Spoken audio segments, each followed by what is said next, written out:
Hey guys, we've got Vik VJ of Team Ignite / Fireside Podcast here.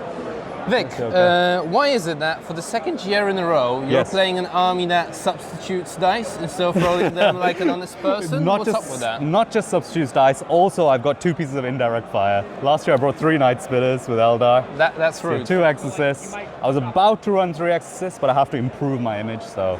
Oh, okay. So next year only 1 indirect piece, only but still substituting dice. A lot of substituting dice. The new Sisters Codex is pretty broken on that front.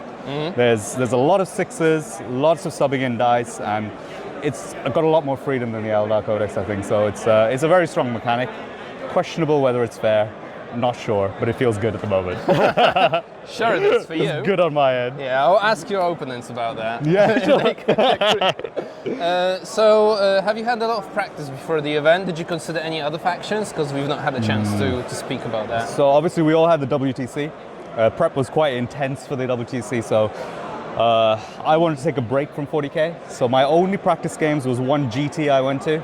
Played 5 games with Sisters, and I haven't played any. I think I played 1 more on TTS against T-Suns, but otherwise, nothing really. So just kind of coming into it. It's not a very difficult army to play, to be honest. It's quite straightforward. So why did you settle on Sisters?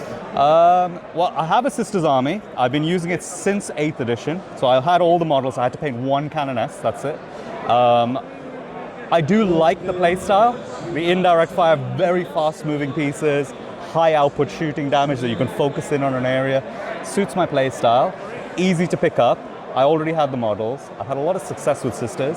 I think every tournament I've been to with Sisters, I've managed to win the tournament. So that's the only faction that I can say that for. That's the only faction I can say that for. You can go all the way here, right, with them. Exactly. So. Okay.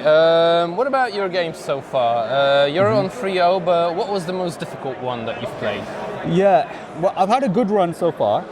I played against Custodes for the first time. Usually what gets me when I play competitively is if I play an army I've never played before. I don't quite know how the mechanics work or what the right strategy is. That was the case with the Custodes. The matchup is in my favor, but I don't really know any of their rules. So I had to kind of work it out as I went along, and there was a couple of moments where I was like, oh no, maybe I'm going to get overwhelmed here. It was okay because Sisters are busted, so it's all good. It's all good. Yeah, but otherwise, no, I just played against Dark Angels. The inclusion of Exorcists in the list changed that game from about being a draw to being a win for the Sisters, and it's quite noticeable, really. You can pick up these vehicles that are behind walls, and the AP3 on the Exorcists allows you to deal with Deathwing Knights, so they die a lot quicker than the normal Sisters list. Okay, and what was your other game? You mentioned Custodes, Dark Angels. Custodes, what did I have? First, I had Imperial Guard. So I had Imperial Guard with a lot of Scions, big variance from having to play Nass and Dave all the time with the 18 Bulgrin. There was no Bulgrin in this list. Made it a fair bit easier. A fair bit easier. A little bit, yeah. So, are there any matchups you're afraid of? From lists that you've maybe had a chance to review? Yeah, I think I don't want to play the Guard with the 18 Bulgrin. I think that is the one matchup where I truly feel like I've got the back foot on that. So, I think if I play that game, I need a bit of luck or just a moment when my opponent makes a mistake to actually win. Otherwise, I probably deserve to lose that one if I get that draw. So we'll see. If I avoid Nass and Dave, I think I have a good chance in this tournament. But if I hit them early, it is what it is. It is what it is. All right. Any final thoughts you want to share? Well, I mean, I think you can probably see the background.